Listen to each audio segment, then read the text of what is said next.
Welcome, happy Thursday. My name is Nicki Salcedo. I'm so excited to have a conversation tonight with my friend Vanessa, and we're going to talk a little bit about books and life in history.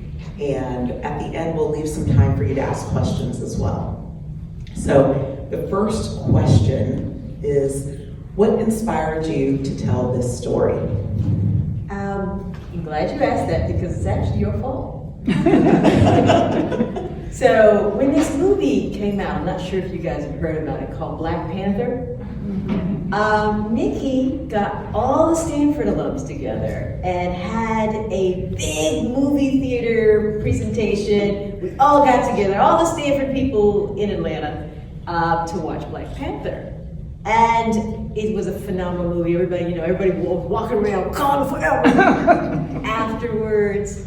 But then somebody told me that the Dora Milaje, the women who guarded the king, was based after a true African tribe. Well, you know me, I'm like, what? I started looking because I wanted to see, was this true? Is this just, Hollywood trying to get us, more so invested in this movie? But it was absolutely true. The Dora Milaje is formed after the Minos, which are the Dahomey warrior women who protected the king. These were fierce women. These women, their training is so intense that they are trained not to feel pain. Now, I don't know about you, but if you ever meet a woman who can wield a sword and it does not feel pain, you better run, because they will hurt you and feel nothing about it. And that's where these women were. They were fierce. They were the battle. They actually were in front of the men often, going after the Europeans when they were landing in Africa. So these fierce women were called witches, as most powerful women are eventually called. This was the Dora Milaje, and one of the famous women was a woman named Gran Toya. Gran Toya was a gal, which means a trainer, a leader of these women. We can talk a little bit about where I believe she's from based on her name, but this woman gets enslaved, transported to Saint Domingue, which is present-day Haiti, and because she understands roots in medicine, she gets privileges on the habitation, which is what the French call plantations. This is important because the death rates are so high, not just from masses cruelty, but because of the bugs and the weather. And if you were someone who understood plants well enough and to keep the chattel alive, the massa would give you privileges. And so Gran Toya uses that to begin teaching the children. She called it exercise. Teaching them something that if you weren't looking carefully, looks like troop movement. She teaches a young man in particular how to move, how to select the right paths when you go over the mountain paths, how to use astronomy and where the stars are positioned in order to attack the battle.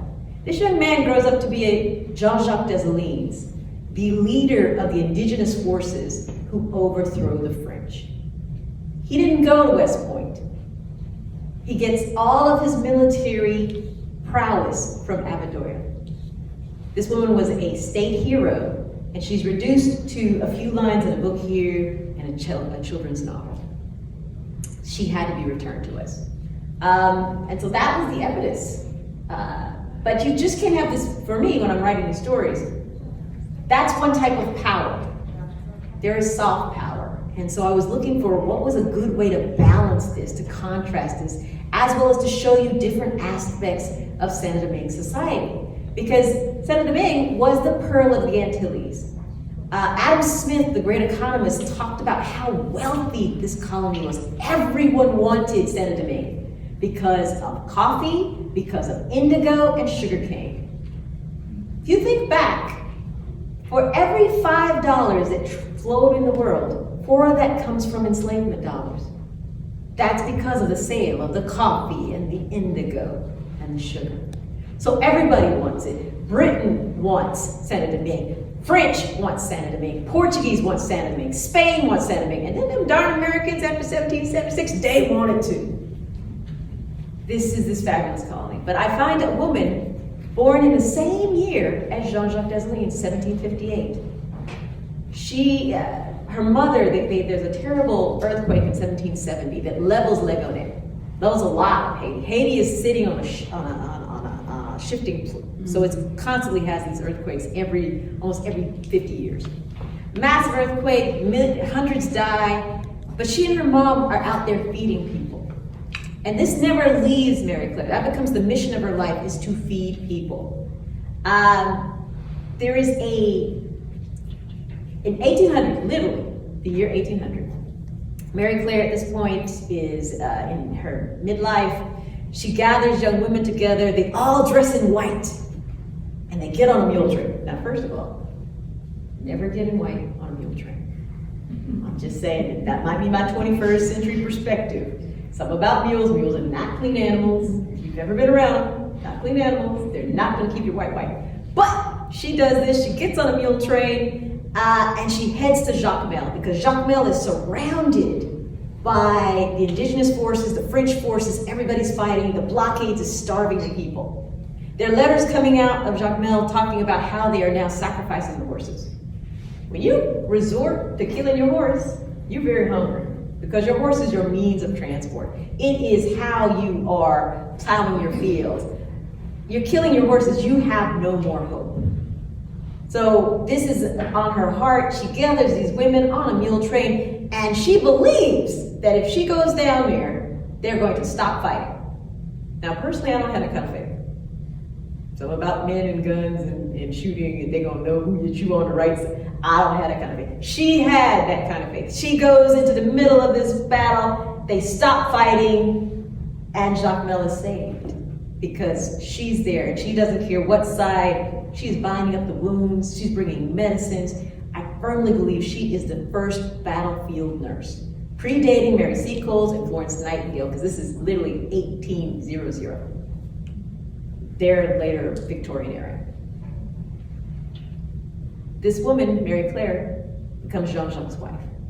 So Jean-Jacques Dessalines has the benefit of both power and peace on each side of him as he moves the indigenous armies to try and get liberty to Haiti. And so for me, this was a story that needed to be told. So you stumble on an idea. Somebody says it's based in history. You like to research. Research is one of your superpowers.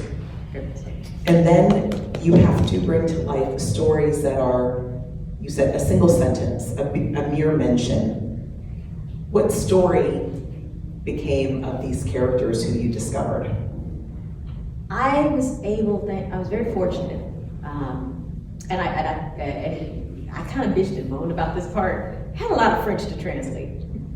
I had 4 years of high school French. I thought it was pretty good. No, I'm not. I'm not anywhere that good. So it took a lot to do that. But Thomas Matteo, he actually interviewed Mary Claire 10 years after the revolution. So you get the freshest account of these people. And by doing this translation, I found things that you don't see in the books. Jean-Jacques liked to dance. He loved the drums. There's vignettes about bleach and ice cream and things like this, vanilla ice cream. That was Mary Claire's favorite. You don't get that by reading the narratives, because the narratives all focus on the men. You know Toussaint Louverture, you know Jean-Jacques Dessalines, you may know Henri Christophe, you know Pétion. Those are the men who joined together, who overthrew the French under Jean-Jacques' leadership. And you'll see a little footnote here, Mary Claire, the wife of Gran Toya, as they began to call Abadoya in Saint-Domingue, was given a state funeral. Her casket is strewn with flowers. It's like 6 or 8 horses are pulling the wagon. It's a state funeral. That's the level of a hero, and that everyone recognized at that time. And she's reduced to a line here and a line there, because the victors tell the story. And now we're living in an age where we can all tell the story. If you're willing to put in the work, every story can be uncovered. And there are dynamic women and men who I firmly believe are crying out for us to return. Because when young people grow up knowing that they were not just the enslavement story, knowing that they just weren't dirt farmers, knowing that they weren't the scourge of the earth, they just weren't immigrants that were talked badly about and abused, that they come from legacies of power, people who made choices and sacrifices because they knew that there were people coming behind them. So we all have stories to tell from our ancestors and our history, and we're living in a day where we can do it. You just have to be committed to put the work in. And I'm very committed to retell these stories. Well, I always like talking to you because I have a fascination with the future, science fiction. You are an expert on history, but we learn something about our present from both the past and our imagining of the future. And there's a beautiful array of your books. Some of them are lighthearted and romantic. Some of them tackle really tough issues. Why history? That's a very good question. Why history? I always was fascinated. I was the nerd girl. I was a nerd girl for a lot of things, okay, back in school. I was the nerd in mathematics. Yes, I was on the math team. I was on the science team. I was on the debate club. I was in the newspaper. I was that girl, right? I was the nerd girl. But my mom knew that her children had gifts. And so she was the one, she pushed us. And if it was academic related, she didn't say no. If it was, actually fun, then we got those things. Hey, she kept us from jail. I'm very thankful for that woman. But I've always been fascinated with history. And, oftentimes, I remember one time in college, I was taking Western civilization, Roman history, because I had always had a notion, going back from when my father told me stories, that the world was very connected. That it wasn't just Roman history here and British history here and American history, that it was really connected. I just didn't know enough to definitively say this is how it was. So I was always drawn to Western civilization, and sometimes when I'd go, it would be uncomfortable because you'd have my fellow colleagues looking at me like, African studies is down the hall. Why are you here? I had already come from African studies. This was my next class. I firmly believe it was connected. And the more research I do, the more I realize it really was a smaller world. People knew what was going on. There are people from Saint Domingue, Haiti, who fought in the American Revolution. There are people, the conversations that's happening in Saint Domingue are happening in France. I mean, if you think about it, you've got within a small period of time several major revolutions. The American Revolution, the French Revolution, the Saint Domingue Haitian Revolution are all happening. All these talks because of commerce, people are bringing newspapers, people are bringing conversations. It is a smaller world, so you can't separate it out. Sometimes I've seen places where, especially when I first started writing, where they want to chop the diaspora up, right? So they don't want to count the West Indies in the diaspora. The diaspora's only Africa. Okay, we'll give you the transatlantic passage.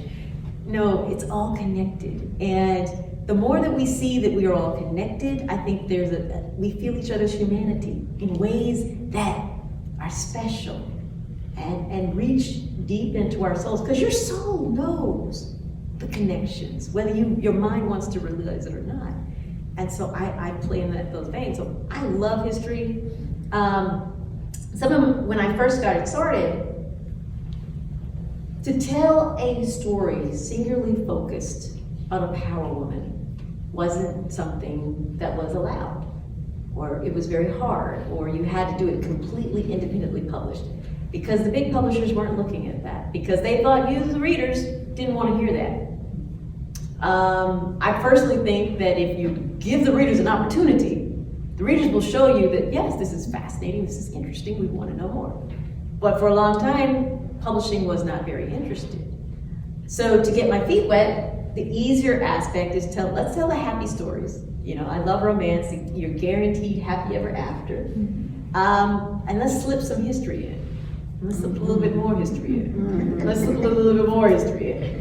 And a little bit more history. They won't notice. They won't notice. And they didn't. Until it was too late. A Duke, the Lady, and the Baby, I think it was like my big crossover hit. It happened, it's funny, it happened in the pandemic. I was like, okay, my first book after, I've got about 21 plus books now, so they're like old enough to drink, right? Duke, the Lady, and the Baby came out in the middle of the pandemic. It was my first single title. I'm going to be in the bookstore, and I'm like, oh great, the bookstores are closed. This is really going to end well for me. But it caught fire because I brought in Demerara. I brought in these daughters of plantation owners in the West Indies who were sending their daughters to England, Scotland, and Ireland for education. It was new, it was novel, and it was embraced. And this is the first story that's now translated in Romanian, in Portuguese, in French, and UK English, because that's a little different than American English. I'm curious about your family history. Your father is from Trinidad and Tobago, and I'm wondering if there's any part of your personal history that we see influenced in this book. So my father's from Puerto Rico, Trinidad, and he was a storyteller in our family. So he would tell us all these stories, and he would tell us what I realize now are bits of history, but wrapped in something for a young mind to understand. And it's one of those times where you really wish you could go back and slap your head. Like, girl, why don't you listen harder? This could have been a lot easier if you would listen to these stories instead of saying, come on, daddy, He used to tell these stories, and there was as I'm doing research for Sister Mother Warrior, a rhythm came back to me, and I realized it was one of his stories that he used to tell me. So when you see there's a prophecy in the book that opens up, you see it at the different sections, and the rhythm to that prophecy is the exact one that my father used to tell me from some of these stories. So you feel there is something in your soul when you tell the roots. And even though this is a Haitian story, it's a very West Indian story. And I felt it in ways I didn't expect. Did you see High on the Hog? With where the host, he goes to Africa and he is walking down the red clay. When everybody says the red clay road, that's the road to Whedon. If you're walking on that road, you are going to the gates, you're going to be sold. You're gonna be held in a pen for maybe a couple of days, and then you're going to be boarding the boats. And when the host walked that road, he started weeping, uncontrollably weeping. And I'm watching this on TV, because I was like, oh, it's a foodie show, I'm like, what? I start weeping, because I had just written a section of the book where Amadoya has to walk that road. And it hits you in just a totally different way. We are so connected to the past, whether we want to believe it or not. They say trauma is in the genes. It's in the bones, it's in the blood. Our histories are there. And I'm just very thankful I have an opportunity to take the history and elevate it in a way to show you the strength, and the power, and the survival and the humanity that's been lost. If you haven't read Vanessa's books, I would certainly encourage you. There's something in all of your stories that's, I would say, happiness, trauma, truth. And this book in particular has several labels. We might look around the room and say, I am sister, I am mother, I'm an island queen, I'm a warrior, I'm a lady, many different adjectives, and there's probably some dukes out there. There are probably one or two dukes out there. it's hard for people to recognize the fullness of our experience, and that includes happiness and includes making mistakes, right? These are characters who do great things and make some tragic consequences. So if you like stories about women who are really powerful and different, I certainly encourage you for any of the books, and this one in particular. Something I'm curious about, though, because we have these incredibly powerful women, there are some men in these stories who play a role, and I'd love to know your perspective on the different male characters without giving too much away, and how they play into the story. So I have a mission to return these powerful women. But near these powerful women are typically powerful men, or backslidden men, or crazy men, or fun men. Or the girl, you should have really left that man alone men. One of the things I have purposed when I write is I'm going to show you the good, the bad, and the ugly. So our history has been too whitewashed, been too softened. The truth has been hidden. So if I have a character who does bad, even though they're a good person, I'm going to show you all of it. So in Island Queen, Dorothy is a powerful woman. She loves men. I had a friend say, "Did you have to put in all the children?" First of all, I'm a stickler for historical accuracy, so I will put in all the children. I'm going to make them mean something to the story as opposed to just being addition. But everything has to mean something, and they're mirrors. So sometimes when I make up a character in the book, it's to mirror something. And in Island Queen, there are men that have power. They're there in the moment. They help Dorothy get to be who she wants to be. But then there are those that disappointed her or broke her heart. Those are there too. I try to have a very fair and even hand. I have made it when I create. If I create characters, I will always have one good black man in every book. I'm sorry, black men have been done wrong in a lot of these books, and there are good ones. And so if I can find a character, in this particular story, Mary Claire Bonheur's father, I think he was a great man, and he is represented in this book. Jean-Jacques Dessalines is good and bad, and you're gonna see that in the book, because I don't pull punches. But the one thing I don't do is porn trauma. There are books, particularly ones that have enslavement, that want the reader to feel something. So they show you all the brutality. We all know enslavement is brutal. And I show you some things, but I keep you protected because that's not my role. My role is not to shock in that aspect. My role is to make you love history and to make you want to know more about these women and these men who've done some really great things, who survived a lot of great things. It is not to be a shock. And so I temper what I am going to relate or how I tell the story.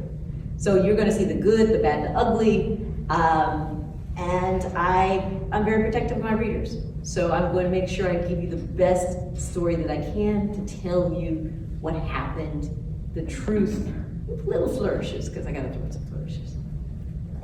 I appreciate that, because probably earlier when I mentioned that I prefer science fiction or futuristic speculative fiction, it's because it's safer than history, because history does tend to only show the trauma, the torture, and it doesn't show that people were good and bad then, people are good and bad now. Absolutely. And I certainly think the nuances of a story like this are important. And I had the pleasure of being in Paris about a couple of weeks ago, and what's interesting is I was mistaken for a Parisian on several occasions, as long as I didn't open my mouth. Wow. Being Your American, Jamaican Southern accent is coming out strong now. as soon as I say "we," they're like, "Oh, you're American." There's no single sentence you can say that. But what was refreshing and also made me think is how much of French culture now includes Black people. Paris has a lot of Black people.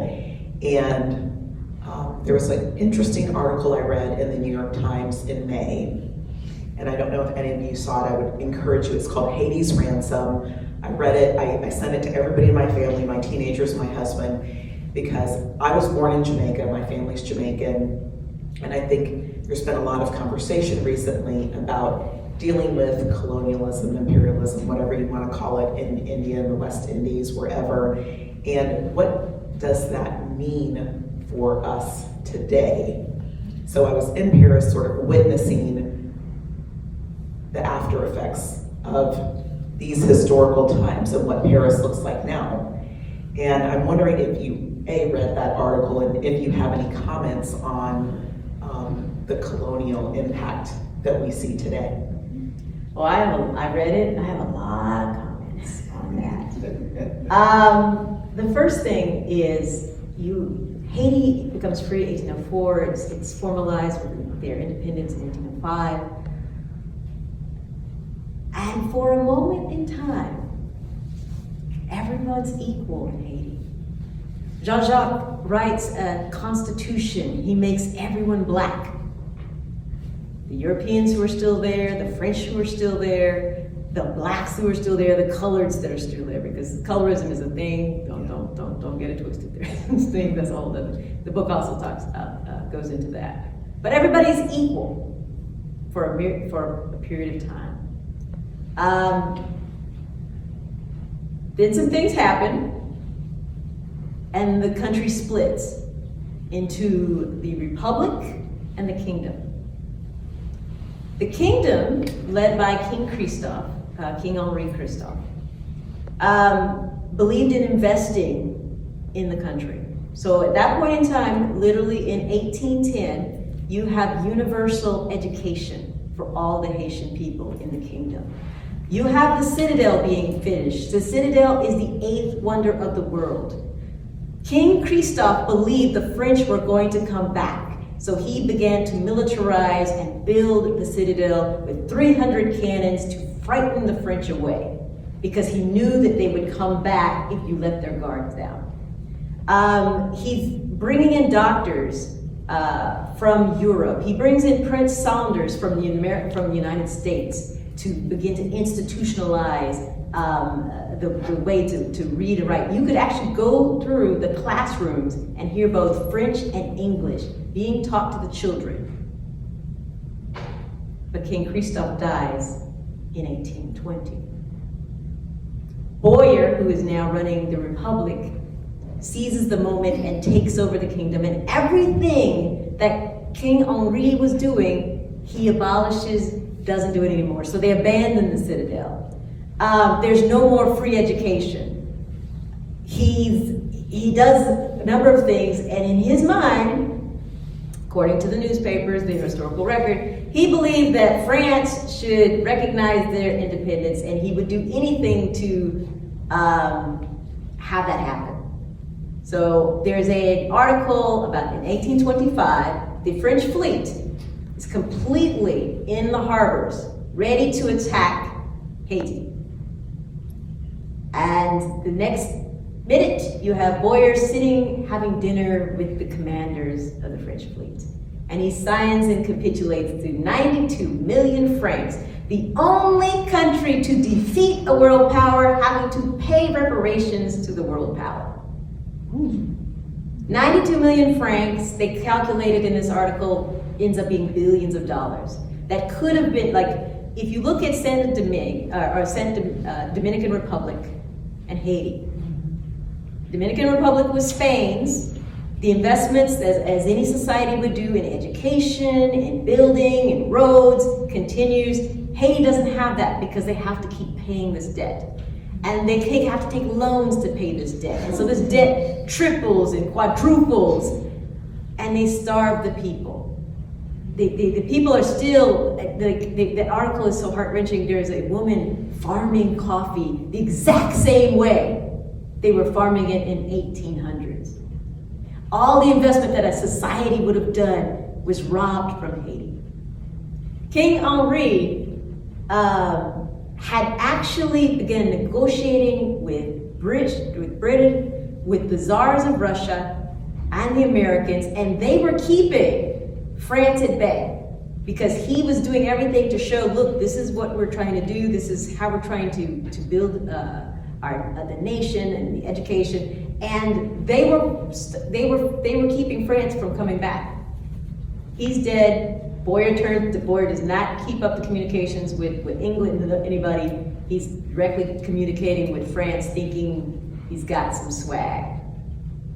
And he ends up having dinner with the people, the relatives, the ancestors that they had thrown out only 20 years earlier. It is heartbreaking that there was no strong men. The women are suppressed at this time under the regime. No one's leading. The capitulation happens, and Haiti, they didn't pay off this debt until like the 1960s. So can you imagine not being able to invest in your country to 1960s? I can't even look at the Eiffel Tower. The bank that financed this built the Eiffel Tower. I can't look at the Eiffel Tower. And then Citibank got in there through some of the subsequent loans. So, it's a hot mess. But I firmly believe that as we look at the history, and Haiti is given some breathing room, and women and dedicated men come back together, it's going to be a new time. I think that the yearnings in the streets, the young people, the connection because of the social media is connecting us again like we were back in the past. And so that is my hope, that Haiti is able to rebound. But they have been done wrong, and there's no way to make it pretty. Well, there's the history of dates and facts and numbers, and the history of people. And the history of people is often hidden. We'll end up with just numbers, which is sad, but it's a fascinating story of, and we'll make broad statements about any country to say this country is great, this one isn't, but how did they get there? What decisions got there? I will open it up for questions for you all in just a moment, so if you have a question, start thinking of them. But I did want to ask you what might be next for you when we're thinking about your historical trajectory. Okay, so the reason I know all this extra information is because I have the book. Next year, look for the Black Regency Queen. Queen Louise was in the Regency, for those who don't know, in England, begins in 1810 or 1811 when King George III goes crazy for the final time. Okay, you lose the Americans. I can understand, right? So King George III goes crazy for the third. His son becomes the regent, hence called the Regency. In 1820, King George III dies. His son, who was regent, becomes the king. That ends the Regency period. In 1811, King Henri Christophe and Queen Marie-Louise Christophe are crowned in Haiti. King Henri dies in 1820. That ends their kingdom. It's an exact match. And this woman who has to go into exile when the kingdom ends, spends the next portion of her life in Europe, in Florence, in Pisa, in England. She's extremely well traveled. Austria, she has a meeting with the Pope. And she is a Black queen as she's in exile. The opulence, they do the calculations. King Henri was one of the wealthiest kings during that time frame. He loved his queen. She's dripping in jewels and just the accounts of the wealth and the riches. This is another hidden thing, so it's like, if he had survived, I wonder where Haiti would be because of all the things he was doing. Now, unfortunately, as you'll read in the book, he was suffering from post-traumatic stress syndrome. It was driving him crazy. He literally thought France would come back any day. And so he's always watching through a telescope. He's always, thinking of how to protect the people from, and it literally is driving him crazy. So he has a major stroke in 1820. He ends up dying in that year. And the Queen goes into exile in Europe, and she's trying to maintain his legacy, but yet she's got children she has to keep going forward. How do you be a Black queen in Europe when your country is gone? But it goes through this history. You're going to learn about Bonheur and Petillon, and I am now extremely biased based on reading the newspapers from those time frames, the Barbadian Times, the Jamaican Times, all the UK papers, because Queen Marie was famous. Once again, another famous woman. Every time she went to a different country, there's an article saying she's entering at this point, she's leaving at that point. She's always being watched. And yet this is another name that we don't know. We can't wait. If you'd like to ask a question, you can stand up, shout it out. I'll try to restate the question in case everyone can't hear. Would welcome your questions. And I still have 10 more, so if you don't have any, I'm going to keep talking. And you can see I'm long-winded. Which book should I start with? Because I don't know you. Today's my, I just came for the first time knowing your name, and I was like, you got a lot of books. Just start with that one. Start with that one. That one and Island Queen. Yeah, I downloaded it already. Excellent. Yeah, because if you're a historical fiction fan, those are. Oh yes, I love fiction. I love history. Yeah. And our bookseller tonight is Eagle Eye Bookshop, which is dear friends of the Dekalb County Public Library. So if you get a book tonight, Vanessa would be happy to sign a book for you. And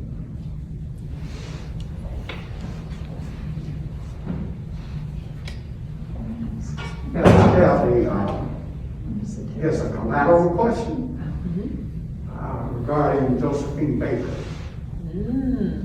What influence do you think she had on the French culture, particularly at a time when the French culture was, I guess you would say, somewhat conservative?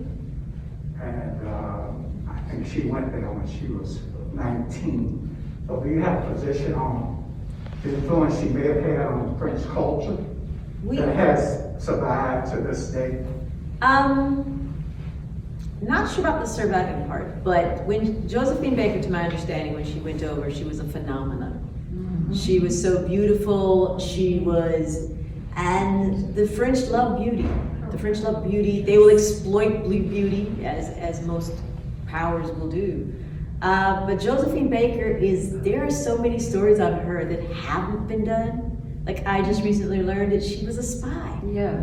And that she was helping to smuggle people out. So you get the entertainment side, but this savvy, smart woman that is involved in the war efforts, you don't know that story yet. So some of my colleagues are looking at it, because I'm 1750 to 1830.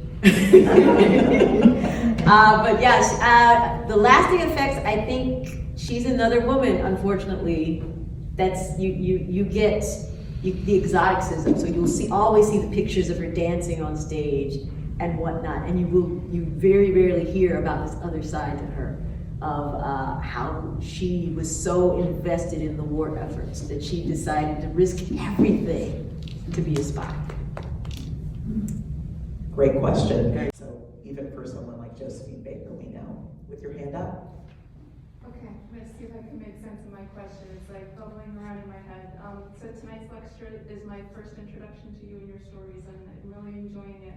And as you were talking about your process of going through historical records and finding these somewhat obscure details, and like, I'm picturing them as little lights, right? That you go and you take them and you kind of cup your hands around them and you bring them, and then you give them a greater space to grow and to shine that light that's been pretty much hidden. And I heard like a lot of joy in that process that you were describing.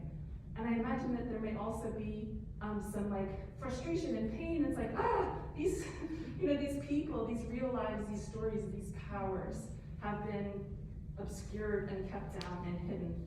And I just wondered, how you negotiate that process and kind of keep from having history weigh you down in the sense of how it has been, how people's stories have been subjugated. And anyway, just. Oh, no, that's a great question. And self-care as a writer, no matter what you write, is something you have to take, to do, because the writing lifestyle just in general is not healthy.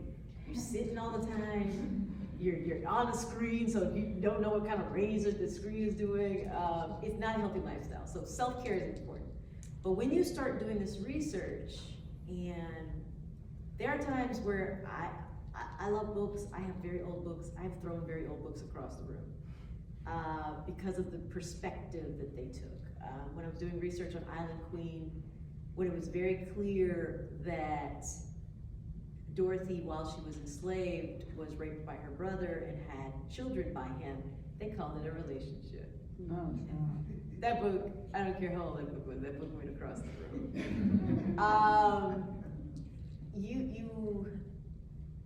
At this point, it's like I expect the worst when I'm reading some of the history, because you will see the victors in the past, as they're writing these stories, there are questions of the humanity of Black people.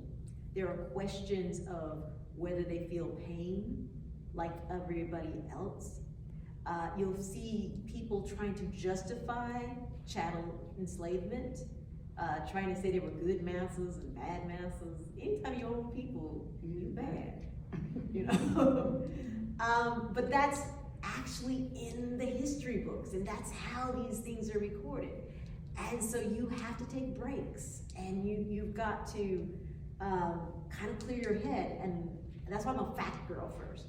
Because if you take away the fluff and the schlock, you get the dates. To me, that's why I always have to know the dates. I have an exhaustive timeline from 1750 to 1830s of what happened in the world for all the world powers, et cetera, et cetera. And then I do the same for every person that I'm researching, and see where the dates overline, and see where the places overline, and see what things make sense, because people back in the day were logical. So there's a point in Island Queen where Dorothy's daughter, she's funding a school in London. She has the daughter in London, but the daughter is hating London, wants to come home, but instead of coming home to Demerara, which is below the equator, she goes to Grenada. And she gets into lots of foolishness in Grenada. Knocks of like, why did Dorothy allow this to happen? Dorothy didn't allow it to happen. There was the 1812 blockade. And I wouldn't have seen that until I looked at the map and I said, oh, wait a minute, she couldn't have come to Demerara in that time frame because of the 1812 blockade. So you're triangulating these facts in order to tell the picture. That's why I try and connect all the world, because once again, in my picture, the world was smaller, more connected. But you have to, I made the statement of how I want to protect my readers. Some of the stuff I read, you will never see in a book. Because I'm not going to do trauma porn. We understand that chattel slavery is brutal. But at the same time, I'm not going to gloss over it in such a way to mislead the reader that it was easy and these people just happen to be special and that's why they survived. These people may have been special, but they survived a very brutal thing. So I balance how much I'm going to show you. But I'm going to protect my reader, because you might be reading one of my romances and pick up Island Queen and be like, what the heck? No, I'm going to protect you, because I know I want you to love history like I love history. And this may be the first time that you're being introduced to some of the histories of the West Indies, and there is some brutality there. But I'm going to protect you in such a way that you can get the gist of the story. You can understand without actually sometimes seeing all of the horrors. And at the same time, as Nicki said, I want to show you the joy, because I don't care how bad things are in your life, you still have a moment where you laugh. You still have a moment where you dream. And these people did, because that's the thing I want to return to you. These were humans. They were very human. Sometimes they were flawed humans that I'm writing about, but they were human, and I want to return that to you. So you're gonna see the fullness of life. You will see the hardships, you will see the joy, you'll see those moments that they get away from all the things that they're oppressing them, and just sing in a chapel. You know, opera, people don't understand. Saint Domingue was a cultural center. Opera was huge. Opera was open to everyone, and then all of a sudden the laws, the Code Noir start changing, and now free blacks can't participate in, you know, they're left to only do the scenery, and then they couldn't do that. And then only the coloreds could sing on stage, and then all of a sudden they couldn't do that. But for a moment in time, everyone can participate, and you have some of the most beautiful operas that are done in Saint Domingue, in Haiti. And that's another piece of this legacy that's gone, that I had to put in this book. But that's something you wouldn't expect, moments of opera in a book like this. I like to say, first of all, that I had never even heard of you until a couple of days ago.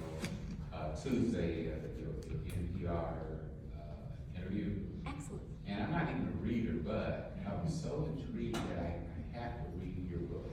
And my wife, Everybody should do that. I said, this is her gift. We're coming here tonight. I told him, I said, thank you so much. And, you know, in a dating kind of critical race theory, we need the truth. We need our stories told. So you're a blessing to me. That's all I can say is, you know,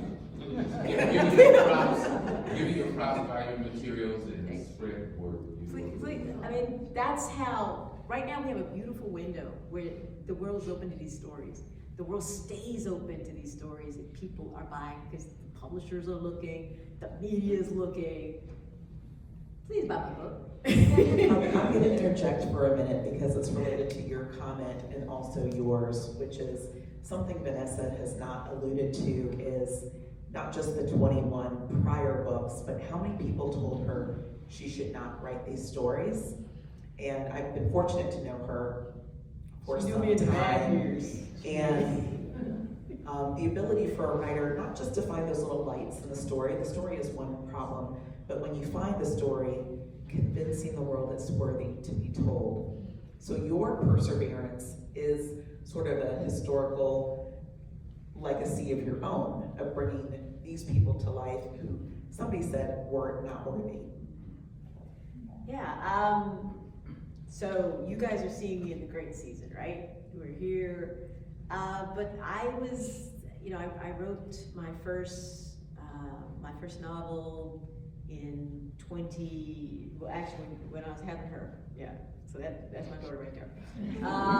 That's how old my career is. And I sent it out, and I talk up to one of the big publishers, and they want to see it, but they only have agented subscriptions. So they actually call the top agent to come get a book. And the top agent reads this book. I don't hear anything. And when I inquire, she says, you know, I've worked with people like you. You never get it. You have some great ideas, but you need a co-writer. Okay. See, she forgot who my mama was. And at this point in time, I have 4 degrees under me. One is a doctorate in mechanical engineering from Stanford University. You trying to tell me I can't do something if I put my mind to it? I don't think so. So I kept at it, and I actually rewrote that book because it was trash. But I rewrote it 120 times because that's the engineer in me. Okay, we're gonna fix this problem. We're gonna fix this problem. Iterative approach. And so I started. My first book was traditionally published in 2013. I got an agent, and she's sending out my books, and we're getting some of the best rejections I've ever heard in my life. Oh, we love Vanessa's voice. Does she have anything else?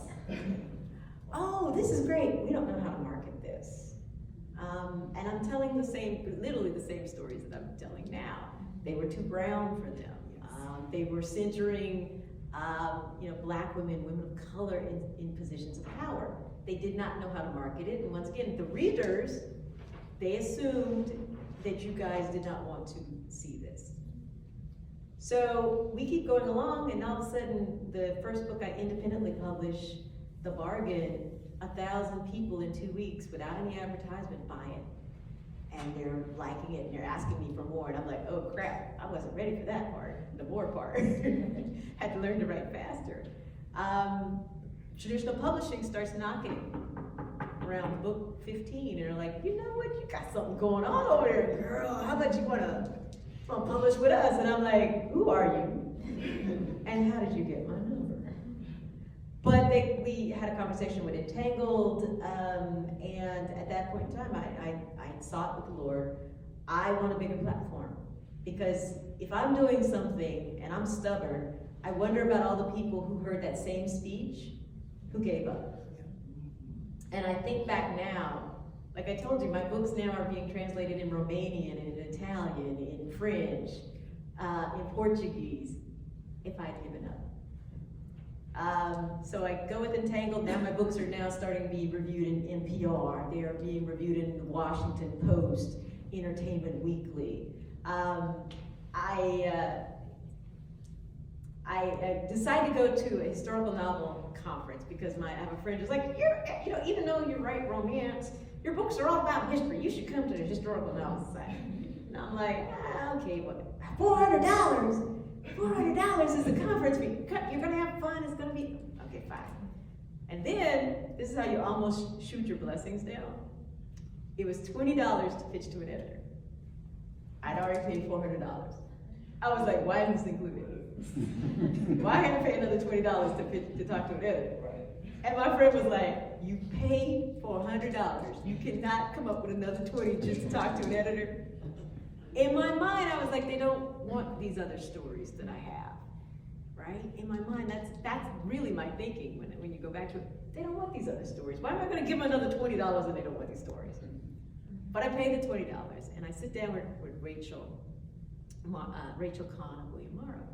And I decide I know a story, she'll buy this story. So I said, I tell her about Dorothy Kerwin Thomas, this woman who was enslaved. She buys her freedom by the freedom of her family, but she has an affair with Prince William, so we could do Prince William's, Caribbean mistress. She was like, no, we know enough about him. Oh crap, okay. Prince William has another mistress in England, Dorothea Bland. So it could be the two Dorothys, the Dorothy Kerwin in the West Indies, Dorothea Bland in England. She's like, no, we know enough about her. Tell me more about Dorothy Kerwin Thomas. And I was like, oh crap, I've blown this, well, I'll just tell you. So I tell her the story about this phenomenal woman, born in Montserrat, buys her freedom for her family, builds businesses across the West Indies. She has an affair with Prince William Henry, the future King William IV, but she becomes a threat in Demerara. She and other women of color, other black women who've gotten these means, the men begin to use the colonial legislator to tax them and only them, saying, you guys are going to pay for the slave rebellions because you guys should have stopped it. Now, first of all, how are these women going to stop anybody trying to rebel? And personally, why would they? They believed in getting the system abolished. They played the game because they wanted to preserve their own power and their own legacies. But they all realized if men can use the laws to take away our rights on this or taxes, they will begin to rob generational wealth. So Dorothy pays the first tax, but she gets on a boat. She goes all the way to England, forces a meeting with the Secretary of War and Colonies. He listens. Now, he only takes the meeting because he thinks he's a queen. So you see, just picture this. The entire street is covered with her carriage. She has a carriage. It's got 8 horses pulling this carriage. This beautiful black woman, dark-skinned black woman, she's wearing a white silk turban. She's got this dress that has gold doubloons sewn into it. She looks like a queen. She walks in there. He takes the meeting. He's a little miffed that she's not a queen because he's like, wait a minute, why am I having this meeting? But she is, even at this, in her older age, she is still that force to be reckoned with. She tells him about how wrong this tax is. He listens, he fires the governor who instituted the tax and abolishes the tax. Dorothy goes home a victor, and this is another name we don't know. Rachel looked at me and she said, I'm buying that book. She bought it at the table. And I almost cost my blessings over $20. Island Queen has been optioned by Longboat Productions out of the UK. Victoria Fee, who's done projects like Victoria. She has a partner, they've done this little film, you might have heard about it, called Bridgerton. Julianne Robinson is an executive director on Bridgerton. She's an executive producer on this, as well as Adjoa Ando, Lady Dansbury. She's also an executive producer. Hopefully within the next 18 months we'll hear it. They want to do it like The Crown. So if y'all actually know these actresses out there, because it'll be a young Dorothy, there'll be a seasoned Dorothy, there'll be a Dorothy Kerwin Thomas. Well, thank you all so much for being here. This is what happens when an engineer becomes interested in history. And Vanessa will be gracious enough at the signing table if you have more questions. If you're interested in other books, if you have a sister, mother, warrior, queen, friend, please get a book for them. And also don't feel tied to labels. So your age, your gender, we're all powerful. And I think Vanessa has done a great job telling us about these stories. Should I hand it to you, or do you want me to wrap it up? Oh, yeah, that's fine, that's fine. Thank you all so much.